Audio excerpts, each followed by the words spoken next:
Picture चालू करो बे। बोलिए भाई, ये 11 सेकंड की क्लिप क्या बेईमानी नहीं है? मुझे लगता है कि इस पूरी जो बातचीत है, उस बातचीत को अगर हम संदर्भ में काट के देखेंगे तो बात समझ में नहीं आए। बाबा साहब अंबेडकर, ये भारत के संविधान की और बाबा साहब अंबेडकर की इससे बड़ी जीत नहीं हो सकती है कि जिन लोगों ने रामलीला मैदान पे खड़े होकर बाबा साहब अंबेडकर के पुतले जलाए थे, उनको गालियां दी थी। मैं दोबारा इसको दोहरा रहा हूं, गालियां दी थी। और 1990 में जब बाबा साहब अंबेडकर को भारत रत्न दिया गया था, तब तक एक बार भी कभी आरएसएस के लोगों ने, बीजेपी के लोगों ने कभी भी भारत रत्न देने की मांग नहीं की थी। यही नहीं, अभी और सुनिए। दिक्कत क्या है? दिक्कत क्या है कि आज उनको पता चल गया है कि अगर वो बाबा साहब अंबेडकर के साथ नहीं खड़े होंगे तो हिंदुस्तान का दलित पिछड़ा उनके साथ नहीं खड़ा होगा। यह मजबूरी है और कोई मजबूरी नहीं है। मैं कांग्रेस का पक्ष नहीं लेता, मैं किसी का पक्ष नहीं लेता, लेकिन एक बात मैं कहना चाहता हूं, बाबा साहब अंबेडकर को कॉन्स्टिट्यूएंट असेंबली में लाने वाले कौन लोग थे? जब बंगाल में उनकी सीट चली गई तो मुंबई से अपने एक साथी को इस्तीफा दिलाकर बाबा साहब अंबेडकर का चुनाव कॉन्स्टिट्यूएंट असेंबली में कांग्रेस के लोगों ने कराया था। और वो महात्मा गांधी की कांग्रेस, वो जवाहरलाल नेहरू की कांग्रेस, राजेंद्र प्रसाद की कांग्रेस थी, सरदार पटेल की कांग्रेस। बाबा साहब अंबेडकर को बाकायदा कॉन्स्टिट्यूएंट असेंबली का सदस्य बनाया गया, उनको कॉन्स्टिट्यूएंट की ड्राफ्टिंग कमेटी का चेयरमैन बनाया गया, उनको भारत की पहली कैबिनेट का मेंबर बनाया गया और लॉ मिनिस्टर बनाया गया। अब इस पर भी अगर आप राजनीति करना चाहते तो कर लीजिए। अरे बाप रे, ये तो धोती खोल रहा है। देखिए, बाबा साहब अंबेडकर और सावरकर एक साथ नहीं चल सकते। हिंदू राष्ट्र और भारत का संविधान एक साथ नहीं चल सकता। भारत का संविधान, इस देश में हिंदू राष्ट्र सिर्फ संविधान की लाश पर बन सकता है।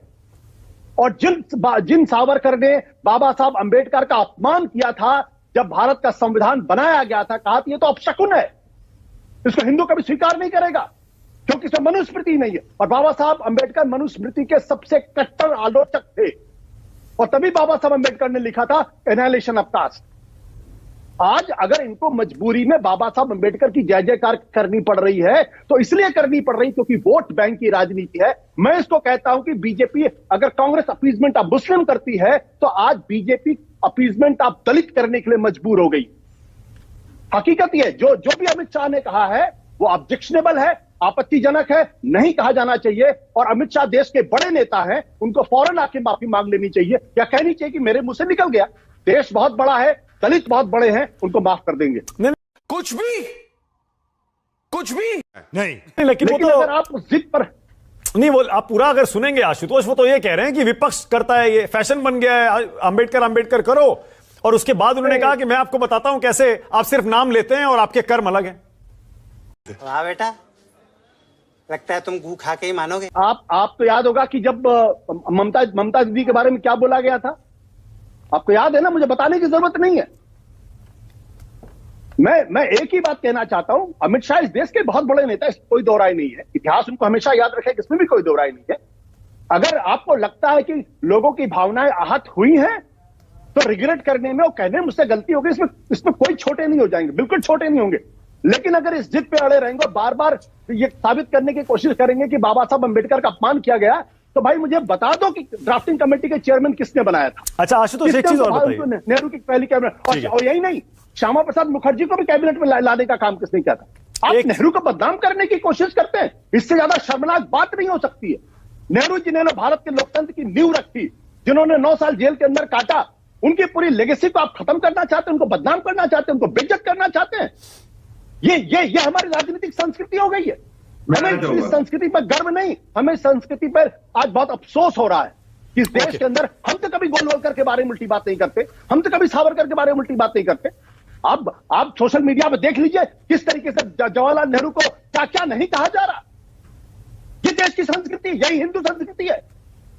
हिंदू संस्कृति के पोषक इस तरीके की भाषा का इस्तेमाल करके, जवाहरलाल नेहरू को लेकर, महात्मा गांधी को लेकर, अरे कुछ तो कहीं तो लिहाज रखना चाहिए, कहीं तो आंखों की शर्म रखनी चाहिए।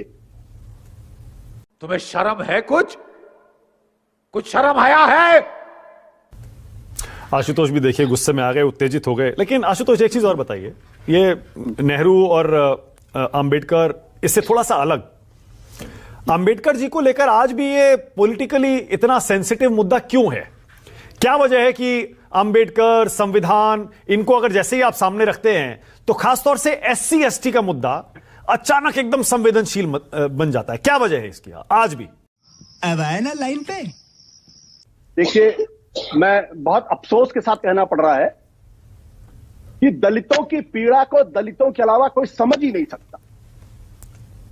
जिस तरीके से आज भी खबर आ रही है कि एक दलित कांस्टेबल घोड़े पे चढ़ने की कोशिश की तो उसके साथ बुरा बर्ताव किया गया, ये ऐसा समाज चाहिए हमको, जहां इंसान को इंसान न समझा जाए, इंसान को सिर्फ उसकी जाति के आधार पर उसको दुत्कारा जाए, उसको बेइज्जत किया जाए, वो अगर घोड़ी पर चढ़ जाए तो उसके मुंह में पेशाब कर दिया जाए। कभी इस पर भी आंदोलन होना चाहिए, कभी इस पर भी बातचीत होनी चाहिए। सवाल क्या है? सवाल यह कि हिंदुस्तान, भारत के इतिहास में एक वो काला अध्याय है जब इस देश के तमाम प्रभुत्ववादी जातियों ने इस देश के दलितों के साथ इंसानों से बदतर व्यवहार, जानवरों से बदतर व्यवहार किया है। और कम से कम RSS के प्रमुख मोहन भागवत ने इस बात को समझा, इस पीड़ा को समझा, उन्होंने खुद कहा। लेकिन आज के जो तमाम नए प्रवक्ता बन गए हैं, जिनको इतिहास की कोई समझ नहीं है, जो कुछ जानते नहीं है, वो कुछ भी कहते रहते। अरे कहीं एक लाइन रखिए ताकि कल अगर एक दूसरे के सामने खड़े हो तो आंखों की शर्म रहे और एक दूसरे से गले मिल सके। आशुतोष, लेकिन ये भी सच है, एक सेकंड, नहीं आशुतोष, लेकिन मैं जानता हूं कि मलुक नागर जी हम जब भी मिलते हैं गर्मजोशी के साथ मिलते हैं। नहीं आशुतोष, लेकिन ये भी सच है ना आशुतोष, लेकिन ये आप कुछ भी बोलो ये नहीं सुनने वाला। ये भी सच है ना, SC ST ने पिछले 10 साल में ही सही, अगर आप 10 साल का रिकॉर्ड उठाते हैं, बार बार बीजेपी को वोट दिया है ना, हर चुनाव में दिया है, मोदी को वोट दिया है, अमित शाह को वोट दिया है, 50% के आसपास वोट दिया है SC ST ने। बीजेपी में भरोसा जताया है बार बार। इसीलिए ये पूरी तरह से कह देना कि ब्रांड कर देना कि नहीं एंटी कॉन्स्टिट्यूशन है, एंटी अंबेडकर है और संविधान का अपमान कर रही है बीजेपी, हमेशा करती है, ये भी तो सही नहीं है। हमारे यहां ऐसा ही होता है। मानक, ये इसलिए क्यों ये बात कही जाती है? गोलवलकर, राजेंद्र सिंह, सुदर्शन, मोहन भागवत और आपके विवेक देबरॉय, एक लंबी फहरिस्त है जिन लोगों ने साफ तौर पर कहा कि भारत का संविधान जो है बदला जाना चाहिए, नया संविधान आना चाहिए। मैं कहता हूं अगर आपके पास वक्त हो तो बहस कर सकते हैं। नहीं एक सेकंड, नहीं आशुतोष, ना वन सेकंड, नहीं पुरानी बातें हैं वो ठीक है, लेकिन मैं तो आज की बात कर रहा हूं। आज भी अगर ये कह देना कि नहीं बाबा साहब अंबेडकर का अपमान किया, दलित नाराज है, इतना सारा दलित बीजेपी को वोट देता आया है, दे रहा है अभी भी। मानक, आप कल की बात नहीं कर रहे हैं, मैं तो 1.5 साल पहले की बात कर रहा हूं जब विवेक देबरॉय ने मिंट में लेख लिखा था कि संविधान को बदल देना चाहिए। और अभी इस चुनाव के पहले भारतीय जनता पार्टी के 4 बड़े नेताओं ने कहा कि 400 सीटें मिलेंगी तो हम संविधान बदल देंगे। अब है हिम्मत तो बदल के दिखाओ बाबा साहब अंबेडकर के संविधान को, क्योंकि हिंदुस्तान में पहली बार समानता का जो सिद्धांत आया, उस सिद्धांत के तहत फिर क्यों दलित बीजेपी को वोट देता है आशुतोष? दलित बीजेपी को वोट क्यों देता है इतनी बड़ी संख्या में? फिर तो इसका मतलब ये तो नहीं कि सारे पाप धुल जाएंगे, या कांग्रेस पार्टी को भी वोट मिलते हैं इसका मतलब तो नहीं सारे कांग्रेस पार्टी के पाप धुल जाएंगे। शहाबुद्दीन भी इस देश के अंदर लगातार चुनाव जीतते रहे ना सिवान से, क्योंकि अगर आप जीत रहे हैं तो इसका मतलब ये कि आप अपराधी नहीं है, आपके सारे पाप माफ है। ये बड़ी अच्छी बात कही आप। आलोक नागर जी, राज्यसभा की सीट को लात मार के आया हूं, आपको शायद पता नहीं होगा, मैं बता दूं आपको। मुझे पता है, उनमें से नहीं हूं जो सत्ता के लिए।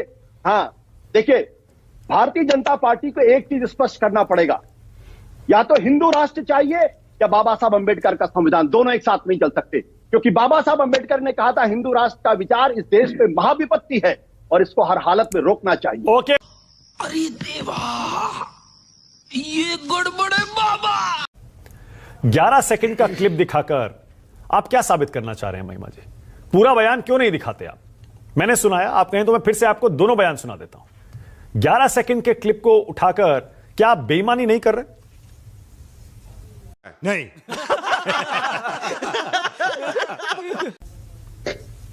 जय हिंद, सत्यमेव जयते।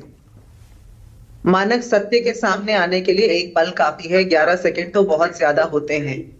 और खबरदार, ये आज चेतावनी है देश के हर दलित की, हर पिछड़े की, हर महिला की, हर उस व्यक्ति को जो बाबा साहब के नाम के साथ खिलवाड़ करने का प्रयास करे। कल हमने संसद के अंदर इस देश के गृह मंत्री मात्र को नहीं सुना, कल हमने संसद के अंदर जो आवाज सुनी थी ना मानक, वो दांगे और सावरकर की आवाज थी, जिन्होंने साजिश करके बाबा साहब को उनका पहला लोकसभा का चुनाव हरवाने का काम किया। वो हेडगेवार और गोलवलकर की भी आवाज थी मानक, जिनके हिंदू राज का जो विरोध किया था बाबा साहब ने, और ये कहा था किसी कीमत पर हिंदू राज नहीं आना चाहिए। उनकी किताबों के अंदर बाबा साहब अंबेडकर के शब्द अंकित हैं। उनकी आवाज भी सुनी कल हमें उसी संसद पे। कौन है ये लोग, कहां से आते हैं ये? मनोज सिंह काका, आप ही बताइए भाई। जी। कहां इसमें अपमान हुआ? मैंने पूरा बयान सुनाया, आप कहें तो मैं फिर से सुनवा देता हूं। नहीं, तो आपको आईना दिखा रहे थे कांग्रेस पार्टी को और विपक्ष को। नहीं, हम सब समाजवादियों का स्मृति लोप इतना कमजोर नहीं है और हमारी स्मृति ठीक है। आपने जो सुनाया उसको हमने सुना, और बात का तो यह है कि कहा गया है कि बातें ही हाथी पाइए और बातें ही हाथी पांव। और संविधान के बारे में आप बात कर रहे हैं, बाबा साहब के संविधान के बारे में दुष्यंत कुमार की एक लाइन है कि वो आदमी नहीं मुकम्मल बयान है और उसके माथे पर गहरा चोट का निशान है। समान कुछ नहीं है, फटे हाल है, मगर उसके झोले में कोई संविधान है। तो बाबा साहब का बनाया हुआ संविधान से ही ये देश चल रहा है, और बाबा साहब के बनाए हुए संविधान की ही ताकत है कि आदरणीय अखिलेश यादव जी ने एक सामान्य सीट से अवधेश प्रसाद जी को, जो दलित तबके से आते हैं, उनको इस देश के सबसे बड़ी सदन में भेजा है। ये बाबा साहब की ही ताकत है, बाबा साहब की ही बनाई हुई ताकत और दिए हुए संविधान की ही ताकत है कि कुछ छदम सामंती लोग जो बाबा साहब के संविधान का ऊपर से सिर्फ बयान करते हैं, सिर्फ ऊपर जुबान में लिए रहते हैं, उनके हृदय में सावरकर रहता है, वो भी देश की सदन में आ गए हैं और गृह मंत्री बन गए हैं। Emotional damn it. एक बात से उसके असल में जो लोग सावरकर को मानने वाले हैं, जो सावरकर को पूजने वाले हैं, वो कतई बाबा साहब के सम्मान से उनको घृणा होती ही होती है। लेकिन वो जान ले कि बाबा साहब इस देश के आर्थिक सुधार के, इस देश के जल संसाधन सुधार के, इस देश में जितने सारे सुधार हुए और जितना आधुनिक है, और जो भारत का लोकतंत्र है, जिसकी ताकत है कि एक सामान्य परिवार से भी निकल के लोग इस देश का नेतृत्व करते हैं, वो बाबा साहब भीमराव अंबेडकर का दिया हुआ। आज हमारे आपके जो रुपए की ताकत है, जो रुपए का अवमूल्यन नरेंद्र मोदी के सरकार में लगातार हो रहा, उसमें भी अगर रुपए की समस्या भी आई इस देश में, उस पर एक जनरल लिख के बाबा साहब ने तो 1990 तक भारत रत्न क्यों नहीं मिला बाबा साहब को? अब सवाल पूरे आप भी पूछिए, आपको भी पूछना चाहिए। नहीं मिला, उसके लिए हम सब दोषी थे। हाँ। जितने लोग सरकारें में थे वो सब लोग थे। हाँ। बीजेपी भी थी, कांग्रेस भी थी, उनको तुरंत मिलना चाहिए था, ये सही बात है। हाँ। लेकिन हमारा ये कहना है कि बाबा साहब से घृणा करने वाले लोग ये जान लें कि वो चाहे जितना कोशिश कर लें, सावरकर और गोडसे की विचारधारा नहीं स्थापित होगी इस भारत में। लेकिन मनोज, देश संकट में है, लेकिन बाबा साहब ने वो जो बात आज बाबा साहब का बनाया, बाबा साहब के नाम पर इस देश में, उत्तर प्रदेश में मुख्यमंत्री योगी आदित्यनाथ जी हैं, एक केंद्रीय विश्वविद्यालय है, उसमें विगत 1 साल से अस्थायी कुलपति नहीं है। लखनऊ में बाबा साहब वीडियो पे आइए जरा बताइए, क्या अमित शाह ने अपमान किया है क्या ये बोलकर? वो तो विपक्ष को आईना दिखा रहे थे। अपमान ही नहीं किया, मैंने आपसे कहा ना, उनके भाषा में जो तिरस्कार और जो घृणा दिख रही थी बाबा साहब के प्रति, चूंकि वो चाह रहे हैं कि सावरकर सावरकर सावरकर सावरकर लोग कहां कहेंगे? जो लोग माफी लेकर के, माफीनामे के चंदे से अपने को वीर घोषित करना चाहते हैं, उनकी परंपरा इस देश में नहीं चलेगी। गांधी की परंपरा, बाबा साहब की परंपरा, डॉक्टर लोहिया की परंपरा, जगदेव बाबू की परंपरा, बीपी मंडल की परंपरा, उसी परंपरा से सामान्य लोगों का विकास होगा। और मैं खत्म कर रहा हूं साहब, एक मिनट 30 सेकंड दे दिए। अब अमित शाह जी से यह सवाल है कि आप सावरकर के विचारधारा पर, आप गोडसे के विचारधारा पर गृह मंत्री हैं कि बाबा साहब के बनाए हुए संविधान के विचारधारा पर गृह मंत्री हैं? और आपने जो शपथ ली दुर्भाग्यपूर्ण है। जिस हिंदू राष्ट्र की बात करी जाती है और हिंदू राष्ट्र का आंदोलन चलाने वालों को भारतीय जनता पार्टी मूक समर्थन करती है, जो बाबा साहब के विचारधारा के पूर्णता खिलाफ है। आज उत्तर प्रदेश की सदन में एक हमारा विधायक यह आवाज उठाया कि झांसी में जो नौनिहाल मर गए उनको न्याय दिया गया, वहां के तानाशाह विधानसभा अध्यक्ष ने उनको निलंबित कर दिया। तो जो सरकार हर तरह से तानाशाह हो गई है, उस सरकार से बाबा साहब के, पूज्य गांधी के, डॉक्टर लोहिया के, श्रद्धेय मुलायम सिंह यादव जी के, नेताजी के विचारों का आप कहां उम्मीद कर पाएंगे कि उस तरह के विचारों का वो मलुक भाई जरा बताइए अनुसरण करेंगे? क्या ये इतना छोटा पहले कभी नहीं हुआ होगा।